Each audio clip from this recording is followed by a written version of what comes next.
경영자 여러분, 제가 다시 한번 강조해드립니다. 팀장은 팀장 발령낸 순간 새로운 회사에 입사한 것이다. 그가 자연스럽게 팀장이 될 가능성 제로에 가깝다. 그가 팀장 잘 못해가지고 어기적 되는 거, 그 돈 누가 내고 있냐고요. 팀장이 팀장 역할 제대로 못하면 몇 달 동안 월급 안 받았냐고요. 그 월급 누가 주는 겁니까? 그러니까 경영자 여러분, 일을 제대로 시키시려면 역할 인지 교육을 시키셔야 된다는 거예요. 실무형 리더의 세 가지 문제점이 있습니다. 1번, 우선순위 설정에 문제가 있어요. 경영진은 언제나 조직 관리에 우선순위를 두고 너만 성과내는 것이 아니라 너네 팀 전체가 성과내도록 해줘. 하지만은 이게 안 맞죠.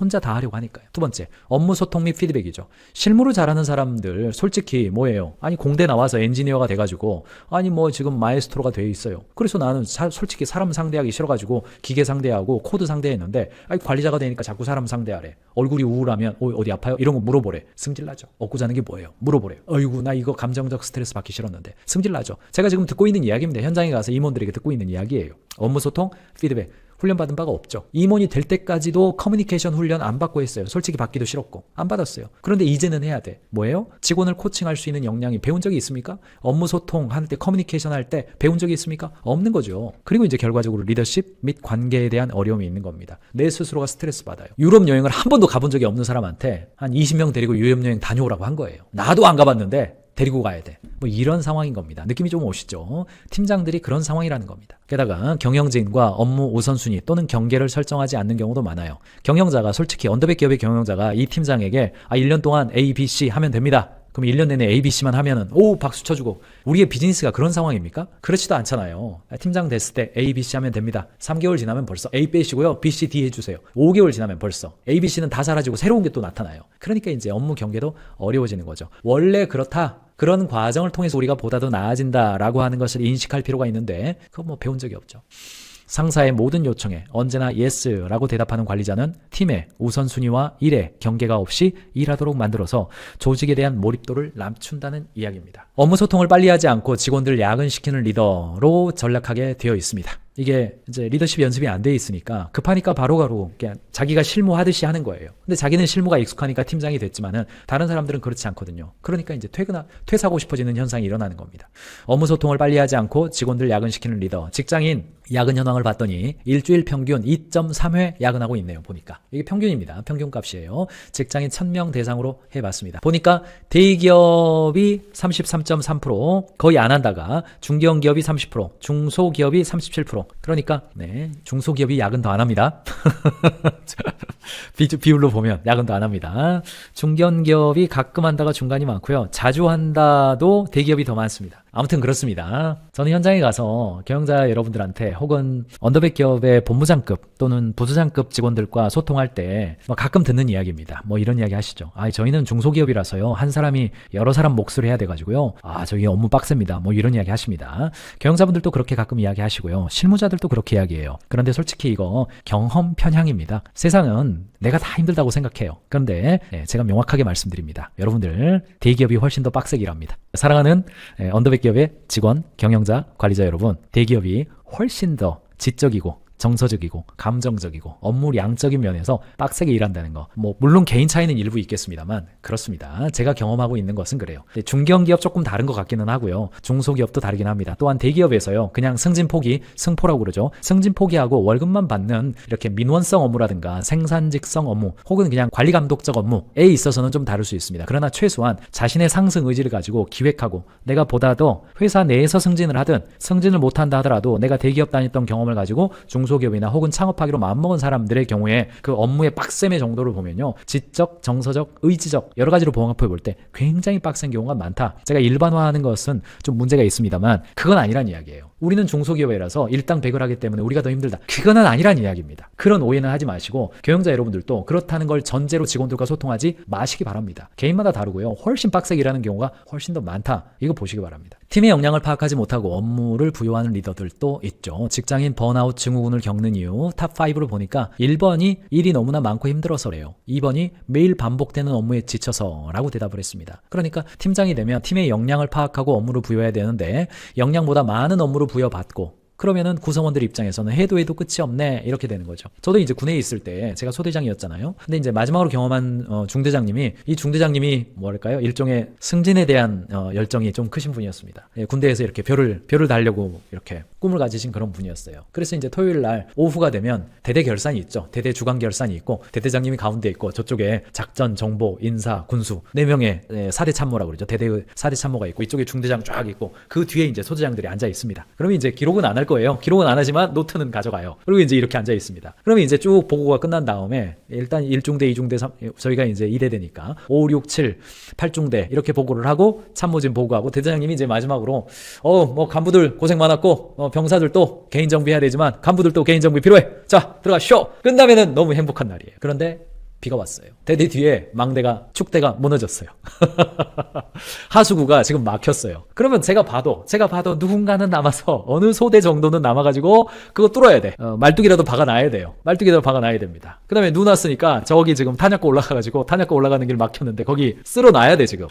그럼 벌써 이제 갈 때부터 스트레스 받습니다. 이거 과연 우리 중대장님이 손들지 말아야 되는데. 손들지 말아야 되는데. 근데 이제 대대장님이 물어보죠. 이거 저기 지금 축대가 좀 무너지려고 그러는데 주말이 좀 그래도 한 개 소대 정도는 가서 작업해야 될 건데 어디가 해야 될까? 그럽니다. 그러면 이제 모든 중대장님들 고개 숙이고 있습니다. 다 숙이고 있습니다. 안 적어. 뒤에서 보면 안 적고 있어요. 근데 적는 척 막. 뭐 작전 계획 수립하는 것처럼 막 국가를 위한 봉사를 하는 것처럼 다 하고 있습니다. 심각한 표정으로. 그때 고개를 들고 오른손을 높이 올리면서 대대장님 하시는 분이 계십니다. 저희 중대장님 언제나 대대장님 오중대장 이름을 참 말 못하겠네요. 오중대장 저희가 하겠습니다. 그럼 뒤에 앉아있는 저희 소대장들 표정 관리해야 됩니다. 마치 동의하고 기다렸다는 듯한 얼굴 표정으로 좁고 있다가 이렇게 있어야 됩니다. 그럼 대장님이 살짝 뒤에 있는 소대장 눈치 한번 봐주고 그래 그런데 대신 내가 만두는 쏠게 뭐 이렇게. 그러면 이제 퇴근 못하는 거예요. 퇴근 못하는 겁니다. 동기 소대장들이랑 볼링 치러 가기로 했다가 퇴근 못하고 남아있고 그거 어떻게 해야 돼요? 그거 저 혼자 합니까? 못하잖아요. 그럼 이제 내부만 가가지고 병장들 모여. 병장들 모여. 야 우리 해야 된다. 어떡하냐.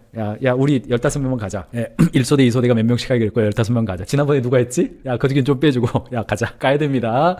이거 군대만 그렇습니까? 그렇지 않죠. 조직 내에서 팀원들도 우리 팀장이 얼마나 성과가 날 만한 일을 우리 팀으로 가져오느냐, 얼마나 성과가 나고 이게 내 개인적인 커리어에서도 도움이 될 만한 직무를 부여받느냐, 혹은 개발하느냐, 개척하느냐, 이게 직원들의 업무 효능감하고 굉장히 밀접하잖아요. 근데 극단적으로 표현하면 성과도 안 나. 그리고 직무상으로 배울 만한 요소도 아니에요. 미래에 되는 필요 없는 어떤 기술과 스킬이에요. 그거를 해야만 하는 일만 자꾸 우리 팀장이 받아오거나 시키거나 그래요. 멘탈 흔들리죠, 이거. 멘탈 흔들리죠. 네, 그렇습니다. 그러니까 이제 혼자 다 하려는 리더, 이런 사람들도 굉장히 힘들죠. 초보 리더들에게 나타나는 현상입니다. 원래 이제 리더십이라고 하는 것이 팀원들에게 지식을 전수하고 그들이 스스로의 역량을 발휘할 수 있도록 돕는 것에서 진정한 빛을 발하는 거죠. 그렇기 때문에 리더란 함께하는 사람들을 성공시켜주는 것이 핵심이죠. 성공시켜주는 게 핵심이에요. 근데 그게 안 되니까 함께하는 구성원들도 제발 우리 중대장님 손들지 말았으면 좋겠어. 제발 우리 소대장님 대대 결산회의 끝난 다음에 자기 집에 빨리 갔으면, 관사 빨리 갔으면 좋겠어. 소대로 안 왔으면 좋겠어. 근데 이제 저희 분대장들도 대대장실에서 나오는데 쓱 얼굴 표정 보면 벌써 알죠. 그러면 저쪽에서 이렇게 책보 입고 놀고 있다가 쓱 보고 이제 축구하러 가려고 했다가 축구화 갈아 신었다가 얼굴 인상이 안 좋으면서 오는 모습을 보면 야 사역이다 들어가라. 벌써 눈치채요. 벌써 눈치챕니다. 그리고 이제 뭐가 문제냐면 직원들 코치를 하지 않는 관리자들도 있죠. 관리자들 중에서는 직원들을 코칭해서 그 사람들을 성장시켜주는 역량을 모르는 사람들 굉장히 힘들죠. 최근에 국내에서도요, 한양대학교 연구가 하나 있는데 상사 부하의 교환 관계라고 그럽니다. 리더 앤 멤버스 익스체인지, 상사와 부하의 정서적 심리적인 임파워먼트죠. 서로 익스체인지가 있는 거예요. 어떤 정서적인, 그게 직무열의, 심리적인 임파워먼트, 그 다음에 그 심리적 임파워먼트와 직무열의에 다 정적인, 긍정적인 영향관계가 있다는 거예요. 무슨 말이냐면 상사와 부하 이런 느낌보다는 상사와 부하의 파트너십적, 즉 협력적인 리더십이 조직의 목표를 달성하는 데에 결정적 역할을 한다라는 겁니다. 그래서 뛰어난 CEO는 권한 위임의 전문가가 돼야 하는 것이고, 직원들은 우리 팀장은 커뮤니케이션이 참 좋았으면 좋겠다.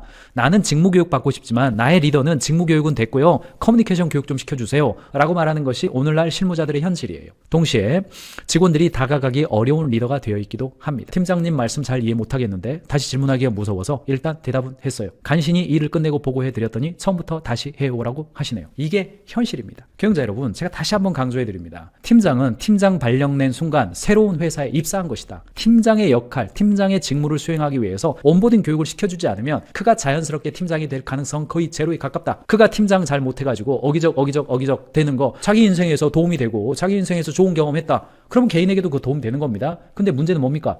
그 돈 누가 내고 있냐고요. 팀장이 팀장 역할 제대로 못하는 몇 달 동안 월급 안 받았냐고요. 월급 여러분 안 주십니까?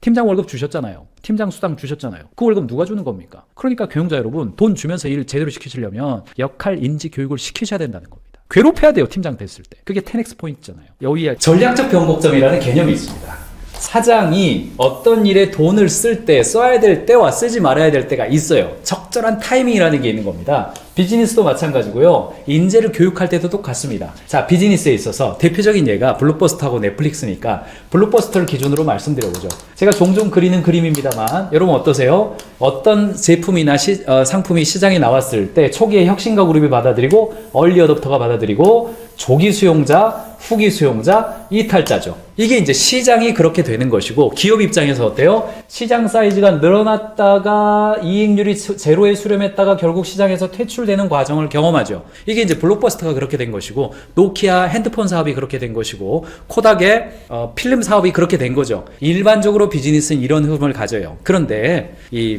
앤디 그루브이죠. 인텔의 공동 창업자예요. 근데 앤디 그루브가 어떤 이야기를 했냐? 요 지점. 이익률이 제로에 수렴되는 이 지점이 바로 10X, 전략적 변곡점이다. 경영자가 돈을 쓸 때는 언제 돈을 써야 되느냐? 신규 사업을 할 때 요 지점. 요 지점에서 돈을 써서 다시 한번 상승 곡선을 그려야 된다. 그러므로 이 전략적 변곡점에 대한 타이밍을 잘 잡아야 된다. 넷플릭스는 요 타이밍에 OTT 산업, 스트리밍 산업으로 전환하면서 지금의 전 세계의 시장 지배자가 되었다. 이런 이야기입니다. 물론 넷플릭스도요. 어느 시점이 되면 이게 또 하향 곡선으로 내려갈 겁니다. 그러면 다시 혁신이 필요한 거죠. 이게 이제 전략적 변곡점에 대한 이야기예요. 근데 제가 이거를 대리 때 배웠거든요. 대리 때 제가 인사팀장이었습니다. 가만 생각해 보니까 직원을 교육하는 시점도 10X의 포인트가 있더라고요. 사업만 있는 것이 아니라. 잘 생각해 보십시오. 직원들을 교육할 때 다른 시기에 교육했을 때 대비해서 요 타이밍에 교육을 하면 10X, 즉 10배의 효과가 나는 특정한 시점이 언제입니까? 너무나도 명확한 거 아닙니까? 1번 채용했을 때. 채용해가지고 입사했어요 지금. 입사해가지고 오늘 첫날이에요. 요 타이밍이 10X 포인트 아닙니까? 2번 뭐예요? 승진했을 때. 승진했을 때입니다. 승진해가지고 새롭게 내가 과업을 부여받았어요. 그때 딱 교육을 시켜줘야 10X의 효과가 나는 거죠. 3번이 뭐예요? 창업했을 때입니다. 창업했을 때 내가 어떤 일을 새롭게 시작을 해가지고 이제 사장이 되었어요. 그 타이밍입니다. 인생에서 인생에서 너무너무나 중요한 타이밍이에요. 개인적인 삶에 있어서는 뭐예요? 졸업하는 순간, 결혼하는 순간, 출산하는 순간, 자녀 분가시켜주는 순간, 요런 타이밍이 인생에 있어서 10X의 포인트이죠. 요 타이밍에 어떤 나의 역할 전환이 일어나느냐, 애들 장가 보내고 시집 보내는데도 여전히 내 자식인 것처럼 막 자꾸 방문하고 그러면 안 되잖아요, 그거. 그래서 내가 역할이 전환이 되는데 그 타이밍에 제대로 된 교육과 인식을 바꿈으로 인해서 내가 내 인생에 있어서 다른 국면을 맞이해야 되잖아요. 그게 졸업, 결혼, 출산, 분가 혹은 직장 생활 하는 거, 이런 게 포인트예요. 회사 내에서도 비슷하다고요. 채용했을 때, 승진했을 때, 또는 창업했을 때, 이런 타이밍이 10X의 순간이에요. 지금 오늘은 무슨 포인트예요? 승진시켜 주었을 때, 팀장 딱 발령냈을 때, 요때가 10X의 순간인데, 근데 문제가 뭐냐? 여러분들, 어떤 일에 있어서 행동이 바뀐다는 것은 선파괴 후 창조예요. 파괴가 없이 창조는 없습니다. 자전거를 내려놔야 오토바이를 타는 거예요. 오토바이 타면서 자동차 탈 수 없습니다. 오토바이를 내려놔야 자동차를 탈 수 있어요. 이걸 뭐라고 부르냐? 언러닝이라고 불러요. 그 이야기 계속해드리겠습니다.